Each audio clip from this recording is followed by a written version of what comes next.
مدنی زندگی کیسی تھی جب اللہ کے نبی صلی اللہ علیہ وسلم اور صحابہ اکرام مکے سے مدینہ ہجرت فرمائے، وہاں پر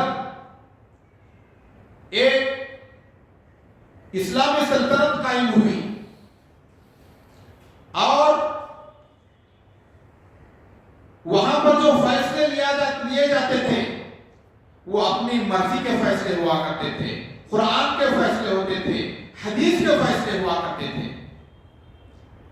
اگرچہ کہ وہاں پر غیر مسلم حضرات تھے، یہود تھے، ان کی معاشی حالت مسلمانوں کی معاشی حالت سے بھی زیادہ بہتر تھی، ان کے قلعے تھے اور ان کی تعلیم گاہیں تھیں اور ان کو مذہبی آزادی تھی،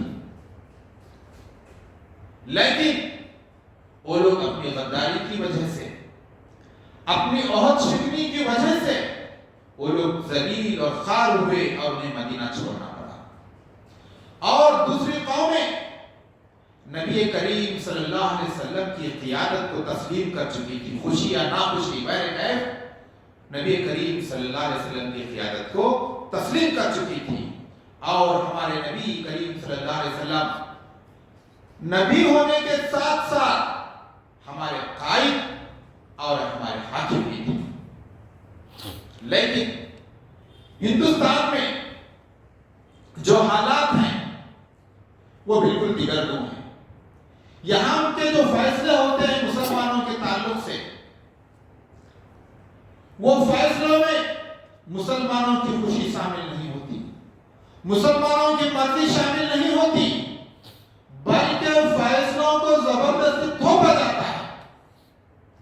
آپ دیکھیے، اوقاف کا مسئلہ نکال لیا گیا اور اس کو زبردستی پارلیمنٹ میں پاس کرنے کی ان کی جدوجہد ہے۔ اسی طرح سے کئی ایک فیصلے اس سے پہلے بھی ہو چکے ہیں، جیسے شادی بیاہ کے تعلق سے اسلام کہتا ہے کہ بچی اگر بالغ ہو جائے تو اس کا نکاح کر دو،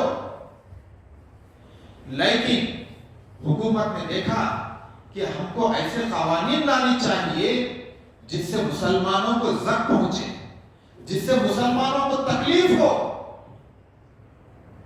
اور مسلمان اس پر عمل کرنے پر مجبور ہو جائیں۔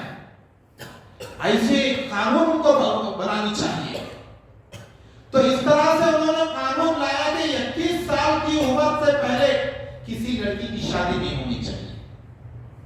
اب بتائیے 21 سال تک اس لڑکی کا کو انتظار کرنا چاہیے، اور اس دوران پتہ نہیں معاشرے میں کیسی کیسی برائیاں جنم لیتی ہیں، کیا کیا حالات رونما ہوتی ہیں۔ اس کے ذمہ دار کون؟ کیا گورنمنٹ اس کا تدارک کر سکے گی؟